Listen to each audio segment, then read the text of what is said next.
Saudara-saudari, marilah kita mendengarkan renungan dengan judul Membuka Pikiran, yang berdasarkan pada Injil Lukas bab 24 ayat 45 dan 46. Lalu Yesus membuka pikiran mereka sehingga mereka mengerti kitab suci.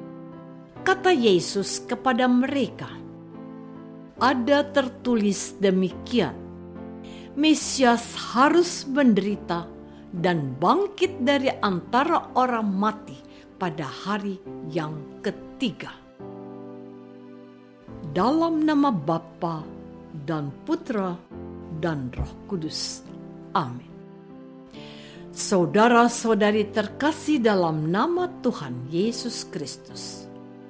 4 hari yang lalu kita baru saja merayakan Hari Raya Paskah yang merupakan puncak sekaligus sumber iman kita. Keempat penulis pun menceritakan penampakan Yesus. Injil Lukas hanya menceritakan 2 kali peristiwa penampakan Tuhan Yesus. Pertama, saat Yesus menampakkan diri kepada 2 orang murid yang sedang dalam perjalanan ke Emmaus.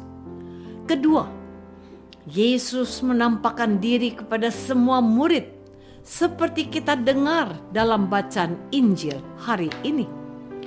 Dikisahkan bahwa kedua murid itu menceritakan apa yang terjadi di tengah jalan dan bagaimana mereka mengenal Yesus waktu Yesus memecah-mecahkan roti.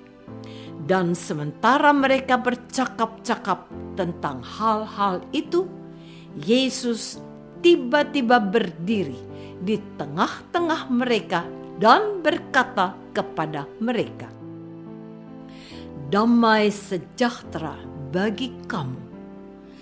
Mereka terkejut dan takut dan menyangka bahwa mereka melihat hantu.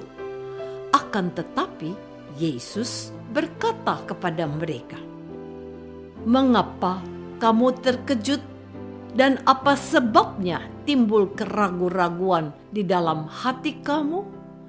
Lihatlah tanganku dan kakiku. Aku sendirilah ini.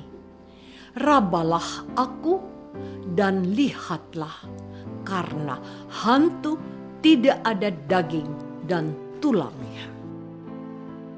Saudara-saudari terkasih, dari bacaan Injil kita melihat bagaimana para rasul yang belum percaya kepada kebangkitan Yesus. Oleh karena itu, ketika mereka melihat Tuhan Yesus yang menampakkan diri kepada mereka, para murid terkejut dan takut. Bahkan para murid menyangka Yesus adalah hantu. Hal ini dapat kita pahami sebab para murid belum pernah memiliki pengalaman melihat orang mati yang bangkit lalu menampakkan diri. Selain itu, para murid juga masih belum percaya dan belum sepenuhnya ikhlas melepaskan Yesus yang wafat secara mendadak dan penuh rahasia. Dan dalam keadaan para murid yang masih ragu-ragu dan takut, Yesus menjelaskan isi kitab suci bahwa Yesus akan mati dan bangkit pada hari ketiga.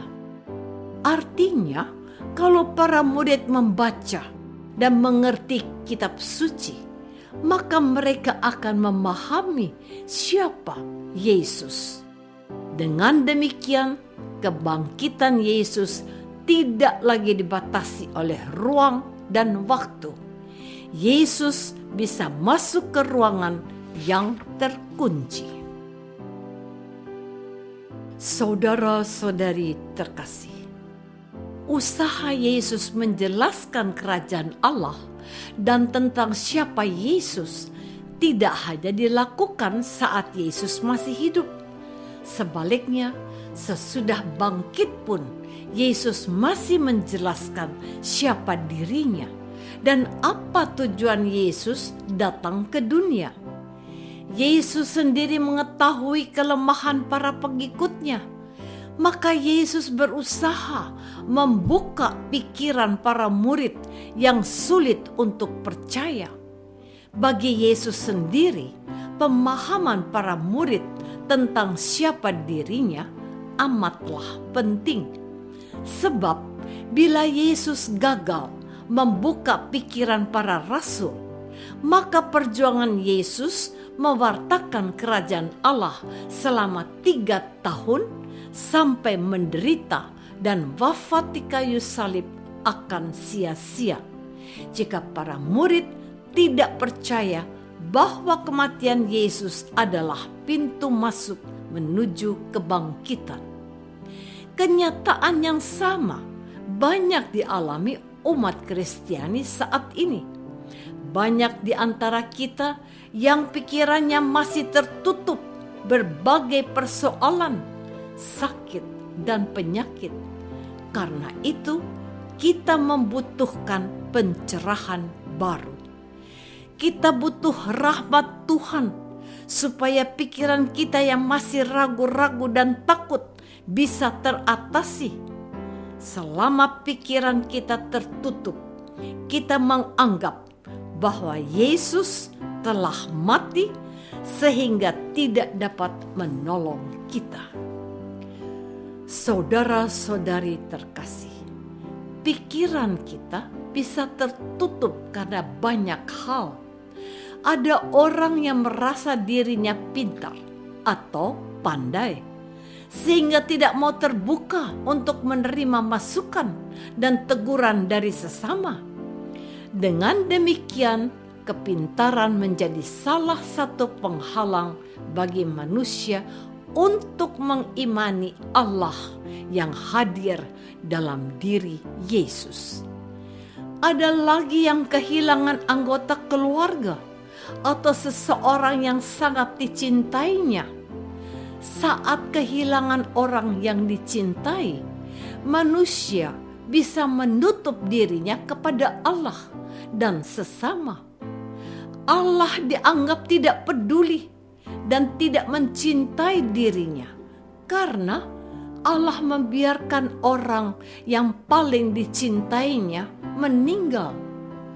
Dalam keadaan seperti itu, terkadang berbagai masukan dan saran menjadi sia-sia. Sebab orangnya sendiri sudah tidak mau dinasehati lagi.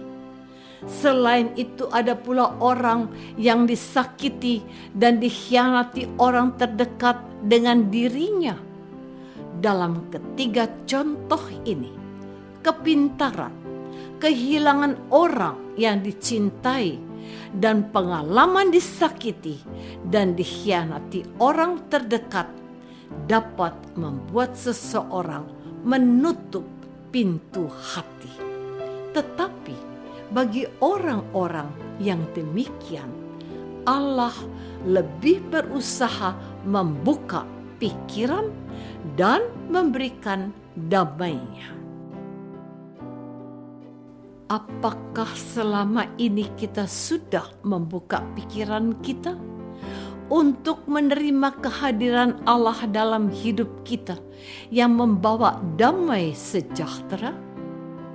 Marilah kita berdoa.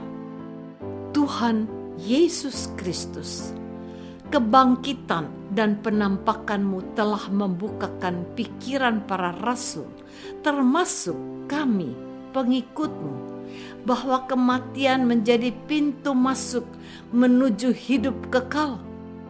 Bantulah kami untuk percaya bahwa Engkau telah bangkit dan kini hidup tanpa dibatasi ruang dan waktu. Doa ini kami persembahkan dalam nama-Mu, Tuhan dan pengantara kami. Amin. Semoga kita semua selalu dinaungi dan dibimbing oleh berkat Allah yang Maha Kuasa, Bapa dan Putra dan Roh Kudus. Amin.